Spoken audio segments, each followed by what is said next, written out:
अगर आप JCA calling को ढंग से नहीं करते या बिल्कुल नहीं करते तो ये वीडियो स्पेशली आप लोगों के लिए है। आज की वीडियो में मैं आपको कोई ज़्यादा ज्ञान नहीं देने वाला हूँ। आज का टॉपिक है, अगर आप जेसीए कॉलिंग को ढंग से नहीं करते या बिल्कुल नहीं करते तो उस कंडीशन में आपके साथ क्या हो सकता है। तो आज का जो टॉपिक है इसी चीज़ के ऊपर है। तो देखिए, बिल्कुल बेसिक सी जानकारी है, आपको पता भी होगा, और जिनको नहीं पता है ये वीडियो स्पेशली उन लोगों के लिए है। जिनको पता है तो वेल एंड गुड, जिनको नहीं पता है तो वीडियो पूरा देखिए। तो अगर आप एक जेसीए और घर से कॉलिंग करके आप अपने परिवार के लिए अर्निंग कर रहे हैं तो ये एक बहुत बड़ी जिम्मेदारी है। परिवार के लिए कमाना कौन नहीं चाहता, लेकिन कई बार स्थिति ऐसी हो जाती है कि कई बार आपको कॉलिंग के लिए वक्त नहीं मिल पाता या फिर आप कॉलिंग के काम से ऊब जाते हैं। तो ऐसी स्थिति में क्या करें। देखिए, कॉलिंग के लिए वक्त ना मिलना और कॉलिंग करके ऊब जाना, ये दोनों अलग अलग समस्याएं हैं, दोनों के अलग अलग निवारण हैं।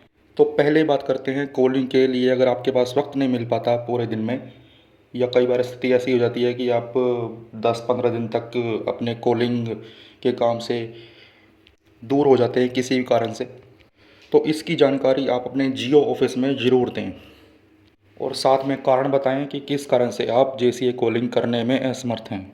या किसी लैब में ऐसा हो सकता है कि आपका रिचार्ज परफॉर्मेंस डाउन हो गया है या कॉलिंग नहीं कर पाए, तो इसकी पूरी जानकारी अपने जियो ऑफिस में जो अधिकारी है उनको ज़रूर दीजिए।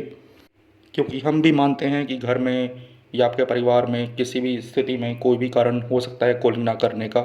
किसी की तबीयत ख़राब है या आपकी तबीयत ख़राब है या कोई और इश्यू हो सकता है जिसके कारण आप कॉलिंग नहीं कर पा रहे, या आपके रिचार्ज परफॉर्मेंस डाउन है। ऐसा होता है और इट्स नेचुरल, इसमें कोई इशू नहीं है।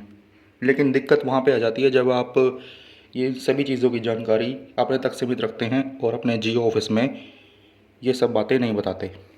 तो कंपनी ऐसी स्थिति में, अगर आप अपने अधिकारी जो जियो ऑफिस में अधिकारी हैं उनको असली बात नहीं बताते हैं कि ये आप क्यों कॉलिंग नहीं कर पाए या क्यों रिचार्ज परफॉर्मेंस डाउन है, तो ऐसी स्थिति में कंपनी आपको टर्मिनेट कर देती है। या टर्मिनेशन के लिए इंटीमेशन मिल सकता है आपको।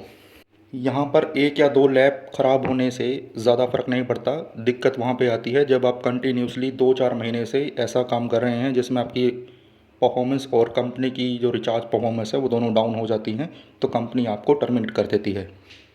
तो यदि हो सके तो कॉलिंग के लिए 1 या 2 घंटा निकालिए और कॉलिंग कीजिए, ताकि आपका जो परफॉर्मेंस है बीच में रहे, ना तो बॉटम में हो, बीच में रहे, ताकि आपका जो टर्मिनेशन बच सके। तो ये पहली स्थिति थी कॉलिंग के लिए, अगर आप वक्त नहीं निकाल पाते या कोई और मेडिकल इशू हो जाता है, ये वो स्थिति थी। अब बात करते हैं दूसरी स्थिति की।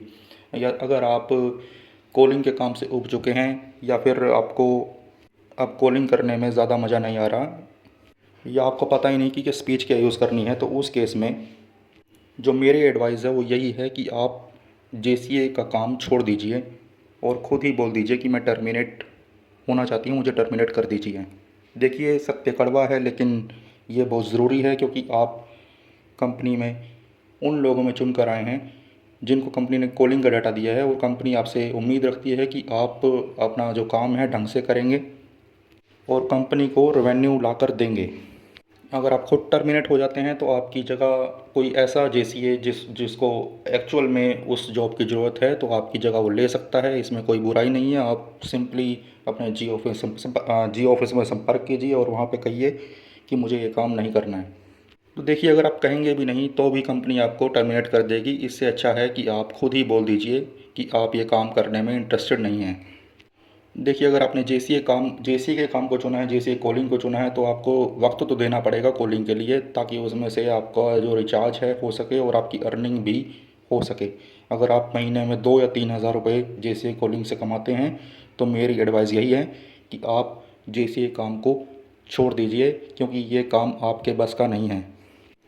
और अगर आप जेसीए काम से जुड़े हुए हैं या फिर जियो फ्रीलांसर की जो जॉब है करना चाहते हैं, तो अपने कार्यशैली में सुधार लीजिए। उसमें कोशिश कीजिए कि आप अपनी कॉलिंग को, अपने जो काम को इतना वक्त दे पाएँ कि आपका जो परफॉर्मेंस है या तो बीच में रहे या टॉप में रहे। अगर बॉटम में आता है तो कंपनी आपको खुद ही टर्मिनेट कर देगी, क्योंकि आपके जो बहाने हैं, जो आपके एक्सक्यूज़ हैं, वो एक हद तक आपको बचा सकते हैं, लेकिन ज़्यादा लंबे वक्त तक आपको वो एक्सक्यूज़ नहीं बचा सकते, क्योंकि कंपनी आपको 1 आधा लोट, 2 लोट, 3 लोट और देखेगी। लेकिन उसके बाद भी अगर आपकी परफॉर्मेंस नहीं सुधरती है तो आपकी टर्मिनेशन पक्की समझिए। क्योंकि जेसीए के काम में हमें उन महिलाओं की, उन लड़कियों की ज़रूरत है जो इस काम को प्रॉपर सही तरीके से कर सकें। आपकी शक्ल कैसी है, आपकी सूरत कैसी है, उससे कंपनी को कोई मतलब नहीं है। कंपनी को वो गजब लड़के बेइज्जती। या महिलाएं चाहिए जिनको जिनकी जो स्किल है और जो कस्टमर से सही तरीके से बात कर सके। कंपनी को ऐसे ही जेसीए टीम की ज़रूरत है। तो आप सभी इस वीडियो को या तो वार्निंग समझिए या फिर एडवाइस समझिए, वो आपकी मर्ज़ी। लेकिन अगर आप अपने कार्य में सुधार, अपने काम में सुधार नहीं लेके आते तो कंपनी आपको टर्मिनेट कर देगी। तो इससे अच्छा खुद ही टर्मिनेट हो जाइए। अरे बाप रे, ये तो धन्यवाद। धोती खोल थैंक रहा यू। है।